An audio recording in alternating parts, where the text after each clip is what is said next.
All right, let's go ahead and get started because, wow, we burned through a lot of time right there, but that's fine. It's okay. Today I want to keep it light. We're going to go through exception handling, which is very important, but hopefully by this time you should be able to grasp it fairly easily, just because of what we've all learned. And then you should have plenty of time. Hopefully we'll get this done in an hour. And then you'll have plenty of time to study for the midterm, ask any questions, get caught up on your lab. I will assign a lab today, but it won't be due until Thursday of the week after spring break. So if you want to get started on it, please go ahead. If you don't, I understand. Yeah, I'm not going to hold that against you. All right, so exception handling. The point here is just, in C++, did y'all ever throw exceptions? Probably not.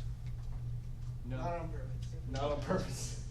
So in Java, if there's a problem with your code and you want to immediately jump out of it at some point, that's really what the exception handling does is, oh, hey, look, you're not supposed to have a no pointer. You've probably seen that before, a no pointer exception. The length is out of bounds, so you want to be able to catch that and do something with it. So there's just a mechanism to catch those exceptions. And before we actually go over, let's go ahead and just start with some code. Go ahead and create. Huh? Or ditch or moat. Or ditch or, no.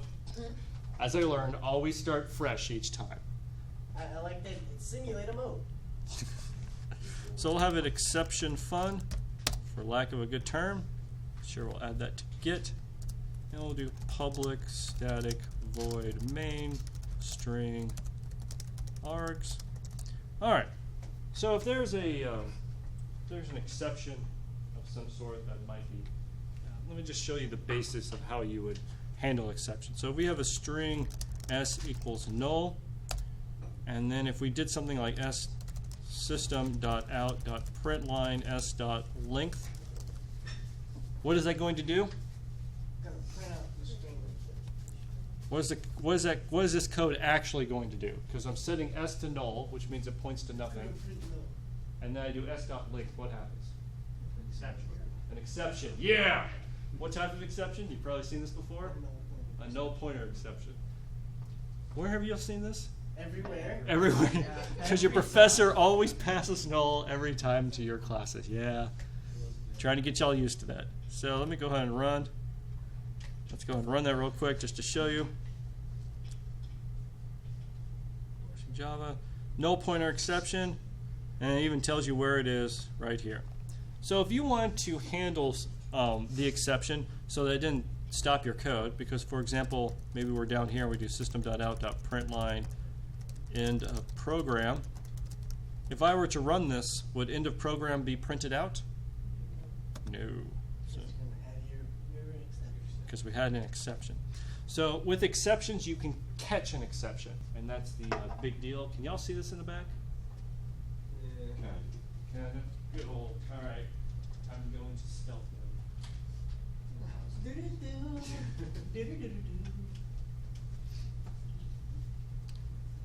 So when you want to try and catch an exception, you first have to create a try block, which is where you're going to have some code that may throw an exception. And if you want to catch it, you just do catch. And this one is a null pointer exception. So we'll do null pointer exception. And I'll just call it NPE, null pointer exception. And then put some code right in here. So this is where you handle the exception. So up here, a try is where the code starts, I'll just say looking for an exception. And then here, the catch is where you handle a thrown exception. So if I was down here and I put system.out.println no pointer caught, moving on. Now if I were to run this, can anyone tell me what should be printed out? No pointer caught. And then end of program, right.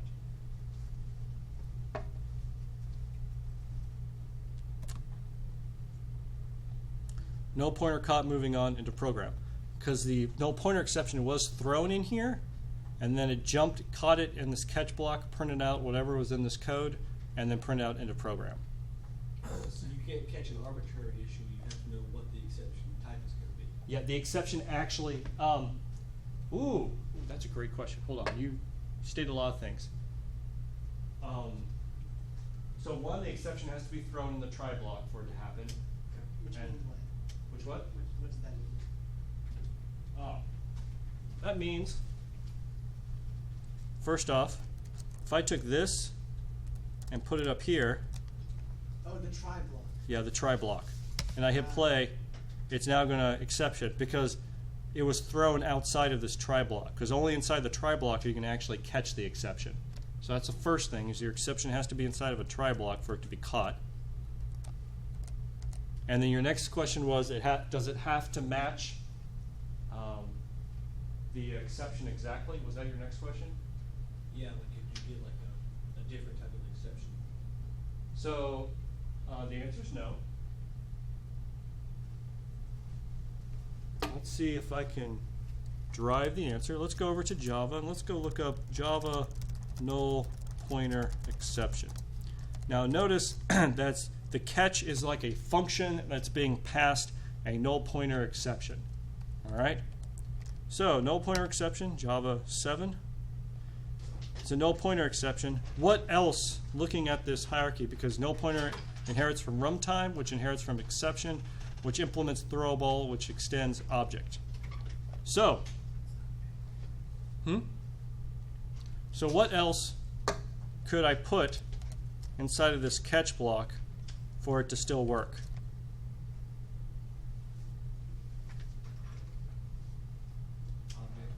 Object. What are the other three? Throwable, exception, runtime. Right. Why can those three go in there?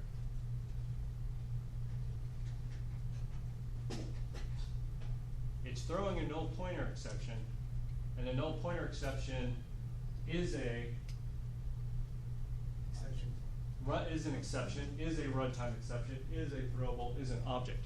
So all of those can be replaced because null pointer inherits from all those objects. Welcome. So for example, if I just went in here and I did exception, oops, without the C, and I ran it again, it would still be caught. Because now I'm just catching anything that inherits from exception.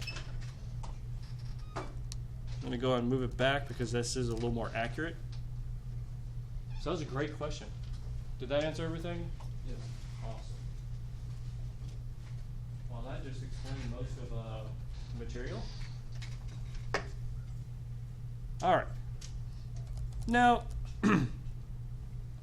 let's also do a int. Whoops. Let's call it an I array for an integer array equals new int. We'll give it a 10. And we'll do for int I equals 0, I is less than 11, I plus plus. And we'll do I array sub I equals I. So what's the error here?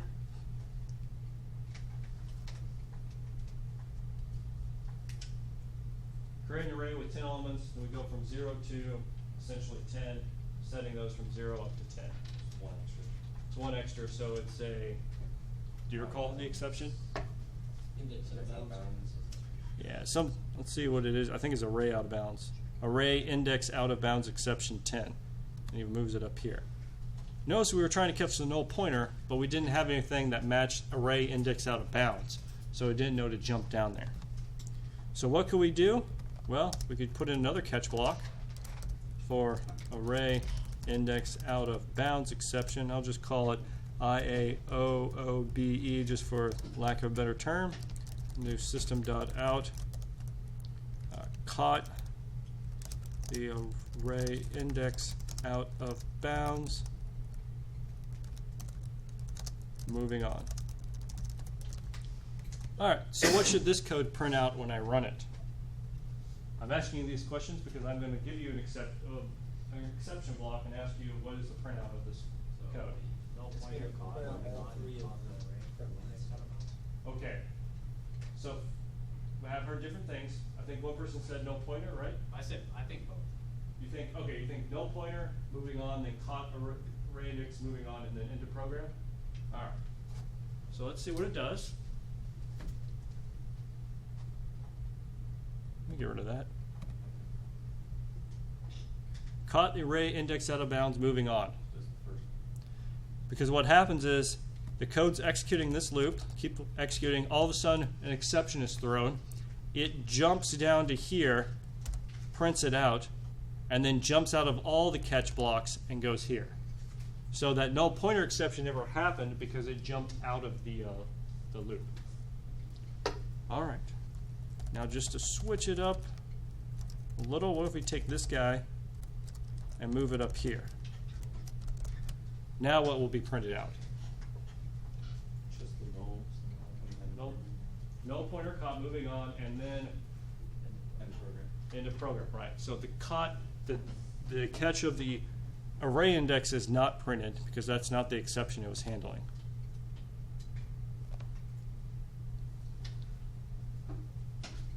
All right. Any questions? Because this summarizes a lot of it. Okay.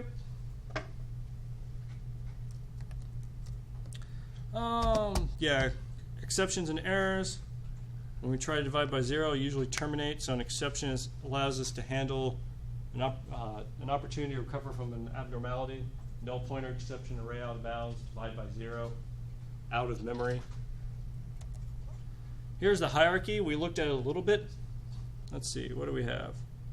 So there's the exception, which is what we're going to talk about.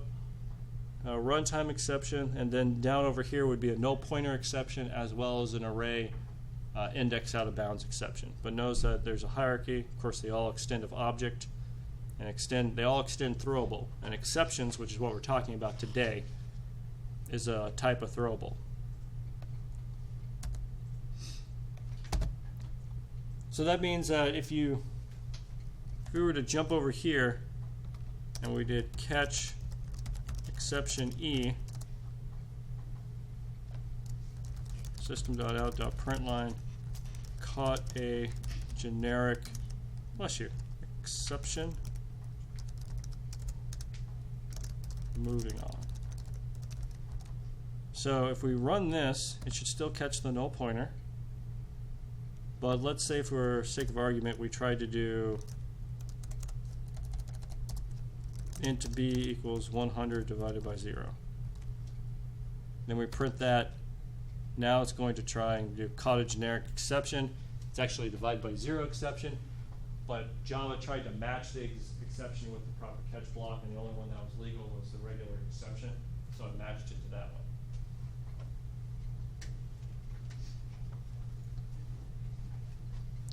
I'm going to go ahead and comment that one out.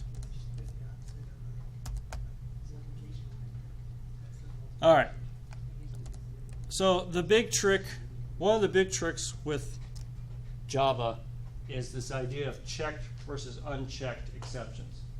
The one we've done so far is called unchecked because you are not required to do try catch blocks around your code. So you're not actually checking for the exception. There are some exceptions that you are forced to check for. And I'm going to copy and paste this code out to different things. I'm going to do public void unchecked examples. I'm going to take this guy and I'm going to move him down here so at least you have your unchecked examples. And if you want to call it, you could just do public static void, there we go, unchecked examples. And now if it runs, it should still work with printing out the array, or no pointer, sorry, no pointer right there. Perfect. So we're going to go here and make a public static void checked example.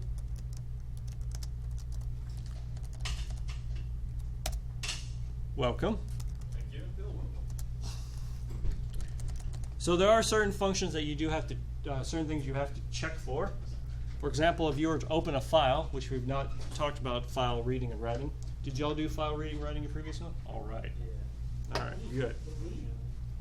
So in here you have file equals new, file, we'll just give it a name, File.txt. Man, we're doing great. A lot of creativity. Import that class. Whoops, yeah, that guy. There we go. So you do file dot, was it open? Nope. I always forget how files are done in Java. File, new file, file input stream. There we go. So if you want to read from it, you have to do a file input stream. Call it FIS for lack of a better term. New file input stream of file, semicolon, and now you'll notice it's all red. When you hover over it, it says unhandled exception java.io.file.found exception. Since this is a checked exception, you are forced to put a try catch block around it. So you have to put a try catch block. So that's why you do try, well, actually this is IntelliJ, so we'll just do Alt Enter, add exceptions method around signature. Sounds great. Oh wait, that's not what I wanted. Let's try that again. Surround with try catch. Boom. And now it actually gives you file not found exception, and then it just prints the stack trace if you wanted to see a full stack trace if it didn't wasn't actually there, which is actually the case. So if I do system.out.println end of checked example, we'll go ahead and run this just to show you what's going on. Notice that it still printed end of checked example, but it also printed the stack trace. What's going on is it had the exception here because that file does not actually exist on my computer. It did jump to the catch block. It printed out the stack trace, which is what you normally see out here, and then it moved on. Because we already caught it, we just print the stack trace for our own information and then moved on for end of checked example. Any questions on this?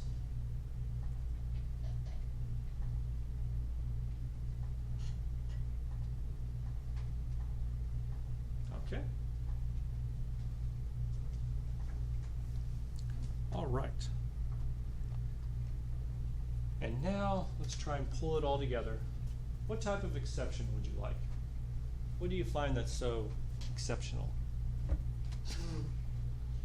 The pointers, the one I get the most. You get the most? Well, if you had to create a new exception, what would your exception be, Tyler? No exceptions. No exception, exception? No, there's no exception. Get 'em out of here. If you get an exception, just immediately everything blows up. Everything blows up? I don't even know if I can write that in Java. I don't think you can, because you can always catch an exception. The code just throws itself out and deletes everything. And it pops up on screen and says you failed. You failed? This Okay. is awful. Try again. Maybe next semester. Maybe. Okay, so maybe a grade not sufficient exception? Yeah. Yeah, let's do a grade not sufficient exception. Object type. Yeah. So new Java class. When you create your own exception, you call it, you actually create the class. And I'll call it the grade not sufficient exception. I like it. Yeah, it does. It does hit hard. It hits hard, man. When you do this, the easiest way to implement it is just say extends exception. All right? And you're pretty much done. It's actually, when you create your own exceptions, it's meant to be really, really easy because you're just adding a new one. What I do like to add is go ahead and add a constructor that takes the message. Grade not sufficient exception with the string message, and then go ahead and send that to the super. And what that does is it allows you to save a message when you actually create the exception. All right? All right, so we'll go back to exception fun. Let's see what we got. So we have checked example.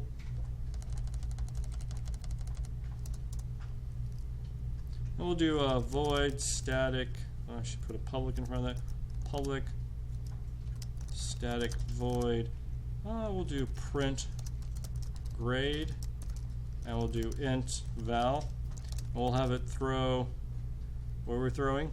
Throw grade not sufficient exception. So what this is saying, oops, it's throws with an S. We're saying that this function may throw a grade not sufficient exception. So when you call it, you need to be able to catch that exception because it may happen. All right? So how are we going to implement print grade? What grade is not sufficient? Let's do that first. A 0. So if val is less than 60, Oh, you guys make it a hard. throw new grade not sufficient exception with the message of val plus is not acceptable. It's not acceptable.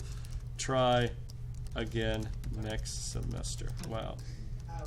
Man, that was. Next semester. I really don't want to hear that answer. Please, I just want to graduate. Obviously, none of y'all will experience this. So. Wait, hang on, let me turn on my record. Oh, no. Wait, you're already recording I'm recording it. it, right? Right? None of y'all want to experience this? Right? Okay, Yeah. good. Yeah. Third time's a charm. No, none of that. That's my calculus. Thank you. All right. So instead, what should we print out?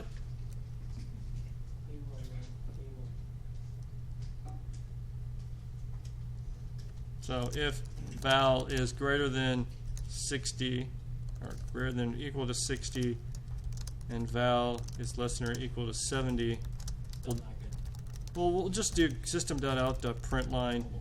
D stands for done. And there was the other one, if val is greater than or equal to 70, and val is less than 80. Right now, C's getting degrees. Dang right. I don't know anymore, I'm saying D's 6 degrees. If it's not one of your major classes. This is a minor. Oh, I'm this, good. I feel like I'm going to have, like, the president's going to talk to me about this today, but that's okay. If val is greater than or equal to These children. 80, and val is less than 90, Oh, that's a good grade. okay, we'll just do system.out.println. Good job. And then, what are we going to If do? it's an A, they cheated. Yeah, well, we need some else ifs here. Else if, that way it's all just one giant check. Go down here. Else if. And then lastly, if they got a 90 or above, we'll just do system.out.println. Over, how do you spell achiever? Overachiever. Who? That looks good. Did I spell that right? Wow. What? It's EI, Is it EI? Yeah, it's, We're gonna call it right. IntelliJ None of says us it's are right. English majors. Alright, so there we go. Over. So if we try to go print grade and we give it a 50, it says, hold on, unhandled exception. So we can do try, and then down here we will catch our own exception. The grade not sufficient exception, GNSE.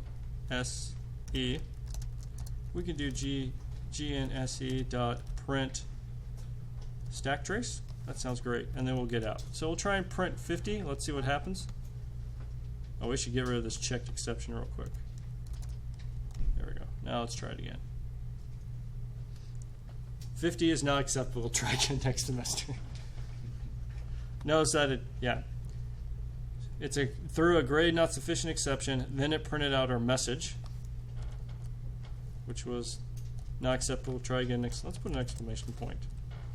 I think that makes it better. Try again next semester. But if we actually passed in a 92, then it's just going to print out overachiever. We're done. All right.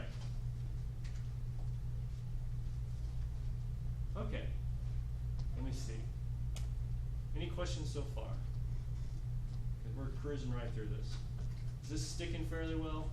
This one's, I think exceptions are, by this point, exceptions are a lot easier to understand what's going on.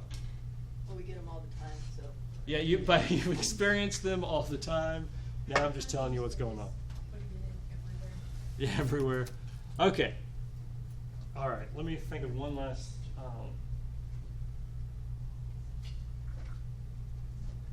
Let's see.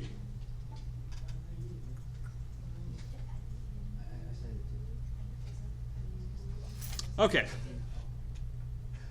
I'm going to also create a public static void print average, and it's just going to be passed. It'll be just passed an array of grades. And I just want to show you that there is a hierarchy to this, and it can throws grade not sufficient exception.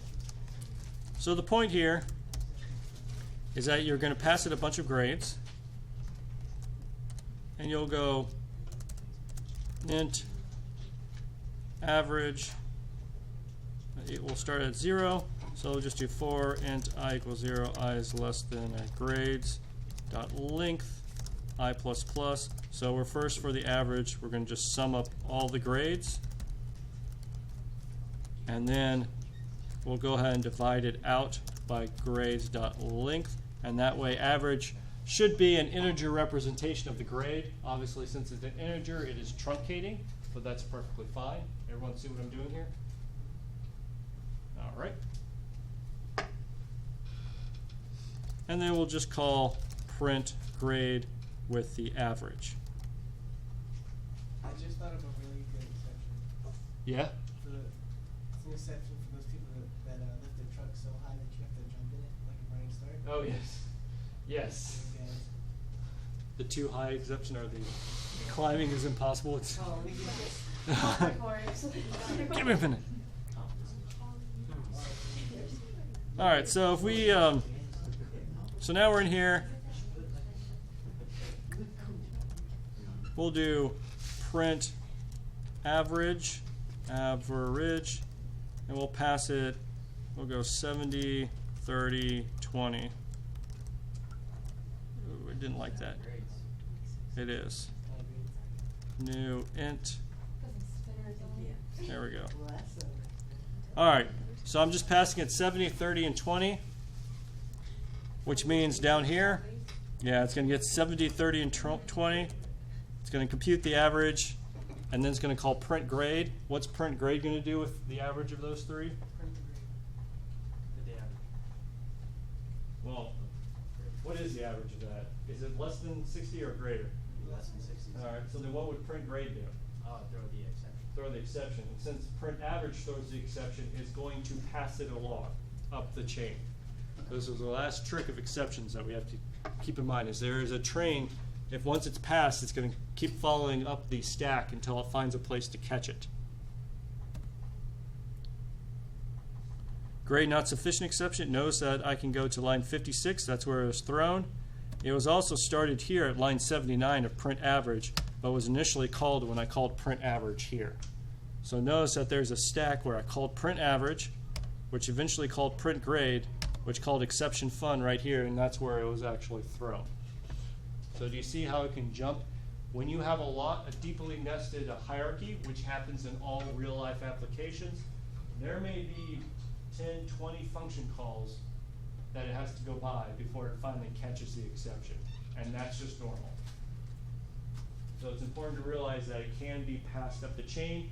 By calling a function throws, that means you are forcing the user of the function that it has to catch that exception. Okay. Any questions so far? Because that pretty much covers it.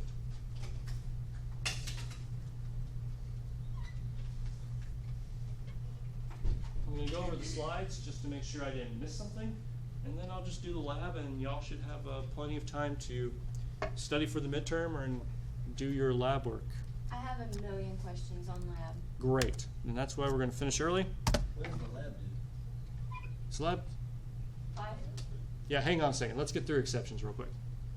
Lab, so we talked about exceptions with, the finally block. All right. The finally block is always executed irrespective of whether the exception is thrown or not.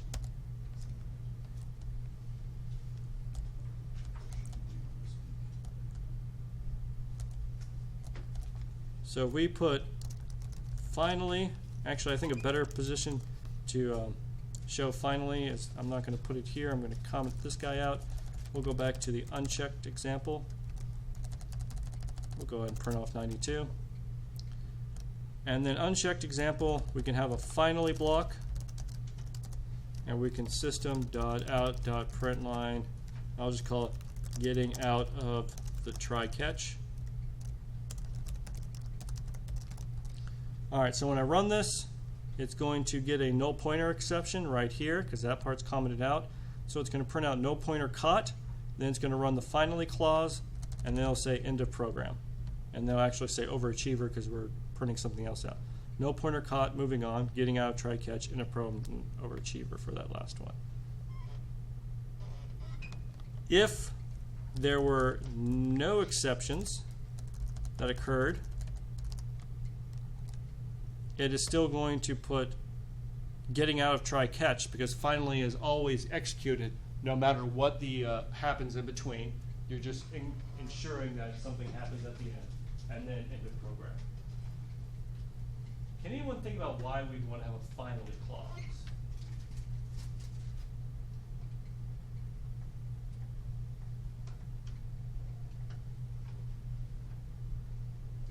So a very common example is when you're designing a web page and it has to do a connection to the database, you would start your try catch with opening the connection to the database. Might be doing a lot of operations, and then you want to have a finally block to close that connection at the end. Because if something happens in the middle, you don't want to try and worry about, oh wait, did I remember to close it or not? By putting the finally block, job's like, okay, at the end we're going to go ahead and just close your connection and then get out. So it's very common if you want to open something, you want to make sure you close it, put the closing in the finally block. Let me uncomment this so when I commit it to GitHub, it'll make some sense. And we'll go back up here. Okay. So that was finally, is that it? Oh, using throw clause, we actually just went through that. I showed you some examples. You can throw your own exception, which we came up with, or you can throw another exception that's already built in. It's up to you, depending on your program. In general, it's best to try and stick with what's already given in the library. But if you need to generate your own exceptions, that's perfectly fine. Catching multiple exceptions, I believe I already showed you that pretty well. Down here with the unchecked, we could catch a no pointer, an array, and then just some generic exception as well. And you can have as many catch blocks as you want in there as long as there's enough exceptions for each one, for each type. All right, and that's it. Any questions on exceptions?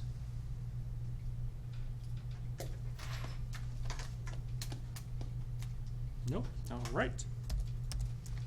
Go ahead and stop.